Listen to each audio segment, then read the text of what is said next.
white people. Watch this video and I'll be right back. Sit down if you're not sitting, because if you don't know this information, it's going to blow your mind. Watch this video and I'll be right back. In 1997, the rains fell heavily in Ethiopia's northern Rift Valley. Layers of sediment dislodged, revealing an extraordinary find, a human skull. It's one of the oldest Homo sapien remains to be found anywhere in the world. Scientists named the skull Idaltu, meaning firstborn, and Idaltu walked these valleys 160,000 years ago. Dr. Burhani Asfal was one of the scientists who made the discovery. This is one of the few specimens that we found almost complete, called the face and the brain case. And the most impressive thing about this is, even at this early age, the face is modern Homo sapien, the brain case is modern Homo sapien, the shape from the back is a modern Homo sapien. It's exactly us. The anatomy and age of Idaltu's skull provided the strongest evidence yet that anatomically modern humans emerged in Africa. In each stage of the evolution toward modern humans, it takes place in Africa.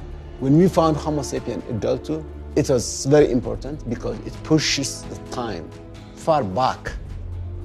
That means anatomically modern Homo sapiens started walking on this planet much earlier than we thought.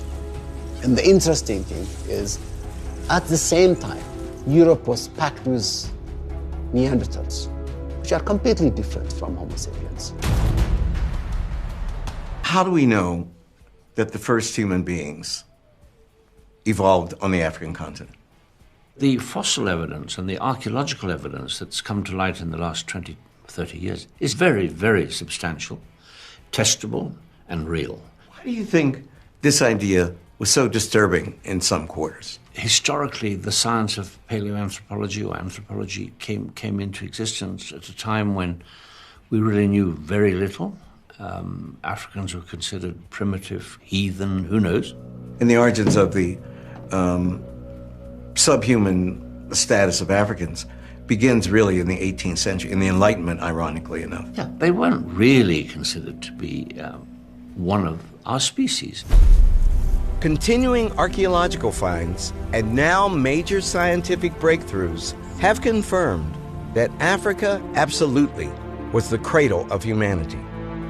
It's like if we were exploring our past and looking at where our roots are sunk down, we'll find that they're the deepest in Africa, and that's where we get most of our genetics.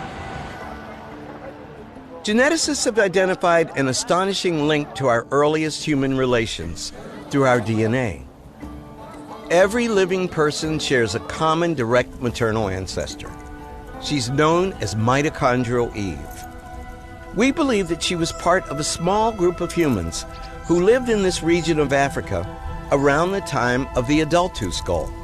Our common ancestry through the mitochondrial Eve means that our genetic differences are literally skin deep. What it means is that this was a woman, hypothetically, who lived 200,000 years ago, who had enough daughters in a continuous chain, straight back so that her mitochondrial DNA survived. Absolutely right. And all of us today, no matter what we look like, are descended from black ancestors? Yeah, that is exactly. That's what happened.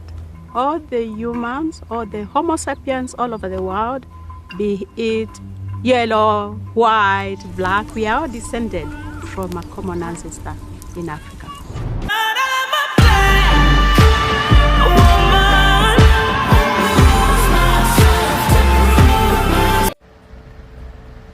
We told you so. Black people been saying this for generations. Let me know how you feel in the comment section. I'm interested to know.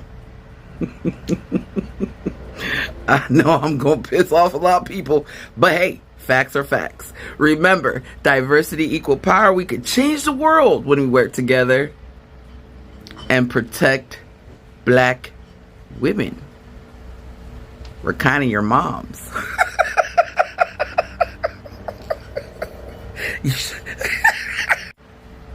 Protect black women.